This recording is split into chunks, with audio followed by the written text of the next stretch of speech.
سرخط مهمترین خبرها: مهلت بازداشت 3 مهاجر تاجیک را دراز و میلیسای روس را دستگیر کردند. طالبان اعتراضگران در فاریاب را شغال گفته تهدید کردند که آنها را نابود میکنند. و بحث محیدین کبیری با عبدالقادر طلبکوف درباره وضع قزاقستان.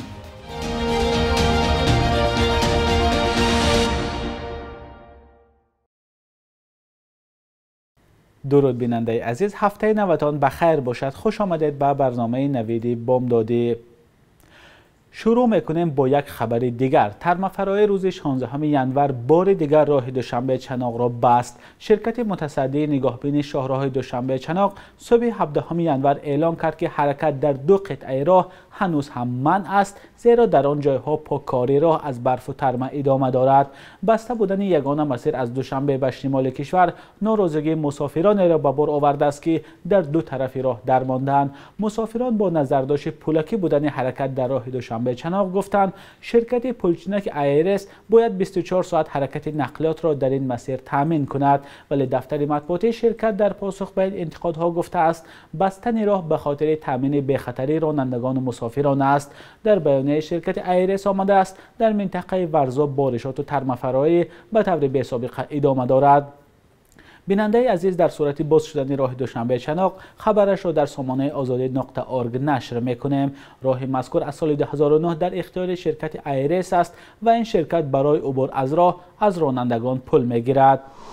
دادگاه ولایت ایرکوتسک روسیه حکم بازداشت 3 شهروند تاجیکستان را که به نقش داشتن در یک ماجرای پرسر و صدا متهم میشوند برای 4 ماه دیگر دراز کرده است. علیشیر شیرینوف رئیس جمعیت تاجیکان ایرکوتسک روز 16 ینور به رادیوی آزادی گفت که دادگاه روز 12 ینور درخواست مفتشان برای تمدید مهلت بازداشت را به نوبت گرفته امر داده است که قربانمرد صادقوف، دلیر حسنوف و جمعبای اسکندروف تا روز 12 اپریل تا زمان خاتمه یافتن تفتیشات در بازداشتگاه نگه داشته شوند.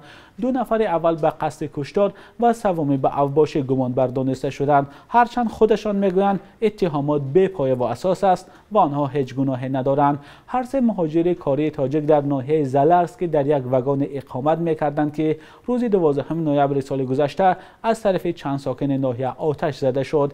در نتیجه 2 مهاجر دیگر تاجیک به هلاکت رسیدند و یکی دیگر مجروح شد. جوانان تاجیک را بعد این فاجعه دستگیر کردند، چون پیش از آتش زدن واگن مهاجران هر 3 نفر به گفته مقامات انتظامی روسیه در ماجرا و زنازنه با گروه از ساکنان محلی زلرسک شرکت داشتند.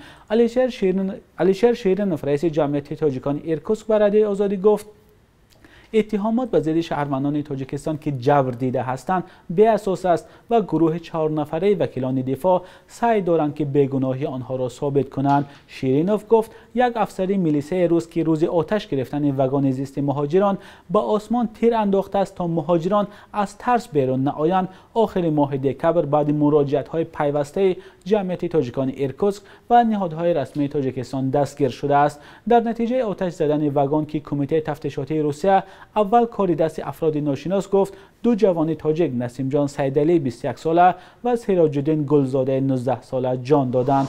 به دنبال بازداشت یک فرمانده ازبک تبار طالب صدها نفر در ولایت فاریاب علیه حکومت طالبان اعتراض کردند. مسئولان حکومت طالبان گفتند مخدوم عالم در یک قضیه آدمربایی متهم می شود و حالا در شهر کابل در بازداشت است، ولی طرفداران مخدوم عالم بازداشت او را به انگیزه های قومی ربط دادند. رسانه های روسی از قبل ذبیح الله مجاهد سخنگوی طالبان نوشتند که این گروه به معترضان در فاریاب تهدید کرده است که اگر به اعتراض خود ادامه بدهند سرکوب می شوند. همچنین تلویزیون افغانستان اینترنشنال هم خبر داد که نمایندگان طالبان در شهر میمنه مرکز ولایت فاریاب به ساکنان تهدید کردند که از اعتراض خود دست بردارند. والی تعیین کرده طالبان اعتراضگران را شغال نامیده آنها را به دریافت پول از خارج متهم کرده است.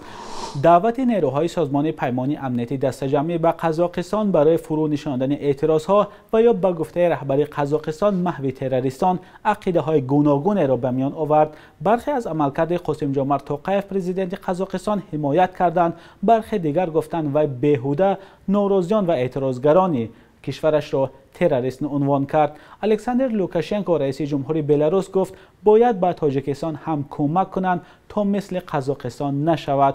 آیا چنین حادثه ها در تاجیکستان هم می تواند صورت بگیرد و آیا پیمان امنیتی دست جمعی بر اساس نظامنامه‌اش عمل کرد؟ همکار ما مرزا نبی خالقزاد در برنامه گپ آزاد این موضوع را به بحث کشید. مهمانان برنامه محیدین کبیری، یکی از رهبران مخالفین حکومت تاجیکستان در خارج از کشور، و عبدالقادر طلبکوف، یکی از طرفداران استوار حکومت تاجیکستان بودند. پاره از این برنامه را همراه می‌بینیم.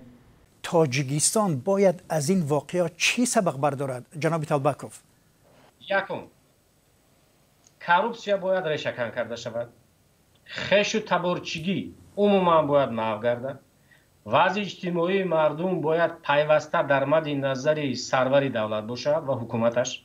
برنامه‌های پیوسته در مورد بهبود بخشیدن وضع اقتصادی اجتماعی مردم باید صورت بگیرد. همه مبلغ‌هایی که از حساب کندنی‌های فایده‌ناک تاجیکستان به دست آورده می شود باید در هر خاندان ارسال شود. یعنی همین سبق‌ها باید برداشته شود. من ضد نیستم که سبق‌های تاریخی را باید همه سیاستمدار بیاموزد و پیروی کند. تشکر. جناب کبیری شما خواهش میکنم. ببینید، مشکلی اساسی قزاقستان و تمام این دیکتاتورها این است که ملت خسته می شود از یک حاکم، از یک خانواده. چرا این را نمیخواهند بفهمند که در قزاقستان مردم قزاق مشکلی اقتصادی تقریبا نداشت، ولی خسته شده بود از یک خانواده، از یک پیشوا. اگر حالا امام علی رحمان یک نفر و پسرش رو دخترش رو هم به سر قدرت بیارد و خودش باز مثل نظربایف پیشوا در پس صحنه بماند، این مشکلی ملت را حل نخواهد کرد. چرا ما درباره آن فکر نمی کنیم که از این عبرت بگیریم و ملت تاجیک هم حکومت هم اپوزیسیا بشینند سر میز و بگن که یک مرحله بعد از رحمانوفی را چیکار باید کنیم؟ ملت تاجیک باید کجا برود؟ یعنی شرط نیست که یک آدم یا در شکل پیشوای ملت یا پرزیدنت یا نمیدونم رئیس شورای امنیت تا آخر باقی بماند. خدمت را کرد، مهنت را کرد، تشکر، هزار رحمت، با آب روی محمدی بره و به یگان خب دم بگیر، استاد دانشگاه شو. آیا شرط است که تا آخر حیات خودت و خانواده در سر قدرت بمانی؟ مردم آگاه، ملت بیدار کسی هم نباشد. قزاق، بلاروس، تاجیک خسته می شود چون این را نمیخواهند بفهمند، یا حتی اگر بفهمند میترسند به زبان بیارن. بعد دلیل های گوناگون گاه از قذافی و گاه از عرب و گاه از بلاروس میارن، ولی بشر در همه جا بشر است. انسان در افریقا هم همون انسان است، در آسیا هم در امریکا هم. از یک حاکمیت، از یک خانواده خسته میشوند. اگر این نکته را درک کردیم، رحمانوف درک کرد، جناب طلبکوف درک کرد، من درک کردم، ملت درک کرد، پس یک میز میشینیم برای مرحله بعد از رحمانوفی یک خریطه راه میکشیم که ملت چگونه آزاد، آسوده در صلح و آسایش زندگی کند. بخش یک روز تاریخ را همکارم خرامان بقازاده تقدیمتان میکند که مهمترین تحولات تاریخی در روز 17 ینور را فرا میگیرد.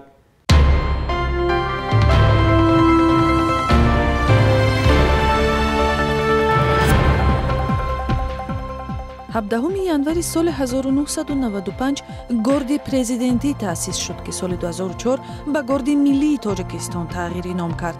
ин нерӯҳо ки воҳиди мустақили ҳарбии таъиноти махсус номида мешаванд тобеи президенти тоҷикистон мебошанд. масъулияти аслии ин ниҳод таъмини амнияти сохторҳои давлативу мақомоти баландпоя мебошад. шакли ибтидоии он бо фармони президенти вақти тоҷикистон раҳмон набиев дар моҳи майи соли 1992 дар майдони озодӣ ва дар авҷи рӯёрӯyӣ бо тазоҳуроти дигар дар майдони шаҳидон ба миён омада аз ширкаткунандагони ҷанги шаҳрвандии солҳои 90 мебошад. 17 январи соли 2003 дар тоҷикистон аз роҳи бордоркунии сунъӣ нахустин дугоникҳо чашм ба олам кушоданд. кӯдакон зери назари мутахассисони тиббии маркази насл таваллуд шуданд. ин ҳодиса барои бисёр хонаводаҳои бефарзанд дар тоҷикистон шӯълаи умед бахшид, чун то он замон танҳо ҷуфтҳои дорову сарватманд метавонистанд амалиёти бордоршавии сунъиро дар клиникаҳои хориҷӣ барпо кунанд. 17 январи соли 1931 овозхони маъруф ҳунарпешаи мардумии СССР احمد باباقولوف تولد شده است که در تاریخ موسیقی ملی به حیث یکی از بهترین تنورها یا آوازهای پرقوت مردانه یاد می شود. او همگی 59 سال عمر دید ولی توانست نام خود را در تاریخ موسیقی همچون صدای طلایی تاجیکستان ثبت کند.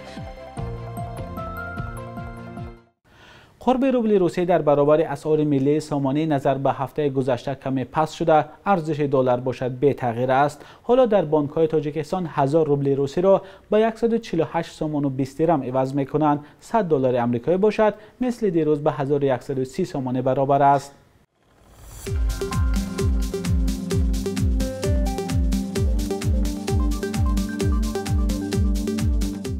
بیننده عزیز، اینجا رسیدیم با پایان برنامه نویدی بامدادی. خبر و گزارش‌های از این بیشتر را در سامانه رادیو آزادی با نشان azadi.org پیدا کنید و نوشتن و خبر و نظر خود را هم فراموش نسازید. خدا نگهدار.